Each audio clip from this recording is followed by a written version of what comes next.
മുസ്ലിം ലീഗിന് പോലും ഇപ്പോൾ കോൺഗ്രസിനോട് അതൃപ്തി കാണിച്ചു തുടങ്ങിയെന്ന് പറഞ്ഞാൽ പറയുന്നവരെ നമുക്ക് കുറ്റം പറയാനൊക്കത്തില്ല.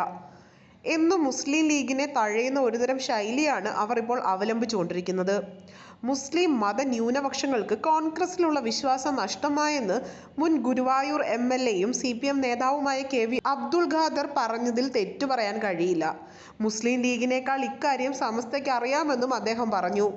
ഇതൊരു ചാനൽ അഭിമുഖത്തിലാണ് അദ്ദേഹം ഇങ്ങനെ പറഞ്ഞിരിക്കുന്നത്. മുൻ മുഖ്യമന്ത്രിമാരും കേന്ദ്രമന്ത്രിമാരും ഉൾപ്പെടെ വ്യാപകമായാണ് BJP-യിൽ ഇപ്പോൾ ചേരുന്നത്. KPCC അധ്യക്ഷൻ K സുധാകരൻ പോലും തനിക്ക് തോന്നുമ്പോൾ BJP-യിൽ പോകുമെന്ന് പറഞ്ഞ നേതാവാണ്. ഇപ്പോഴത്തെ സാഹചര്യത്തിൽ ആരും പോകില്ല എന്ന് കോൺഗ്രസ് നേതൃത്വത്തിന് തന്നെ ഉറപ്പിച്ചു പറയാൻ പറ്റാത്ത സാഹചര്യമാണുള്ളതെന്നും അദ്ദേഹം ചൂണ്ടിക്കാട്ടി. മതന്യൂനപക്ഷങ്ങൾ ഉൾപ്പെടെയുള്ള തൃശ്ശൂരിലെ ജനങ്ങളും വളരെ പ്രതീക്ഷയോടെ ഉറ്റുനോക്കുന്നത് ഇടതുപക്ഷത്തെ മാത്രമാണ്. 4 വോട്ടിന് വേണ്ടി തങ്ങളുടെ നിലപാട് ഇടതുപക്ഷം മാറ്റില്ലെന്ന നല്ല ബോധ്യം ഇവിടുത്തെ ന്യൂനപക്ഷങ്ങൾക്കുമുണ്ട്. ഏതു വിഷയങ്ങൾ എടുത്തു നോക്കിയാലും ആ വിഷയങ്ങളിലെല്ലാം തന്നെ ഇടതുപക്ഷത്തിന്റെ ഉറച്ച നിലപാട് കാണാൻ സാധിക്കുമെന്നും ഉത്തരേന്ത്യയിൽ ഒരു നിലപാട്, ഇവിടെ വേറൊരു നിലപാട് എന്നൊന്നും ഇടതുപക്ഷത്തിനില്ല എന്നും അതെല്ലാം തന്നെ ജനങ്ങൾ കാണുന്നുണ്ടെന്നും അദ്ദേഹം പറഞ്ഞു.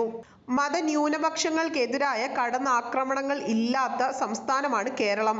ഇവിടെ വർഗീയ തീവ്രവാദ ശക്തികൾ കോട്ടമുണ്ടാക്കാൻ പലപ്പോഴും ശ്രമിച്ചിട്ടുണ്ടെങ്കിലും അതിനെയെല്ലാം രാഷ്ട്രീയമായും നിയമപരമായും നേരിടാൻ ഇടതുപക്ഷം ഉണ്ടാക്കിയിട്ടുണ്ടെന്നും KV അബ്ദുൾ ഖാദർ വ്യക്തമാക്കി. തൃശൂർ മണ്ഡലത്തിലെ തിരഞ്ഞെടുപ്പിനെ കുറിച്ച് അദ്ദേഹത്തിന് വ്യക്തമായൊരു ധാരണയുണ്ടെന്ന് മനസ്സിലാക്കുന്നു.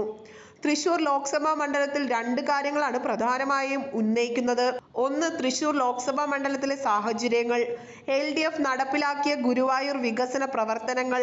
മറ്റൊന്ന്, ഇതൊരു പാർലമെന്റ് തിരഞ്ഞെടുപ്പ് ആയതുകൊണ്ട് തന്നെ ജനാധിപത്യ മതനിരപേക്ഷ നിലനിന്നു പോകുന്നുണ്ടോ എന്നാണ് ജനങ്ങൾ നോക്കിക്കൊണ്ടിരിക്കുന്നത്.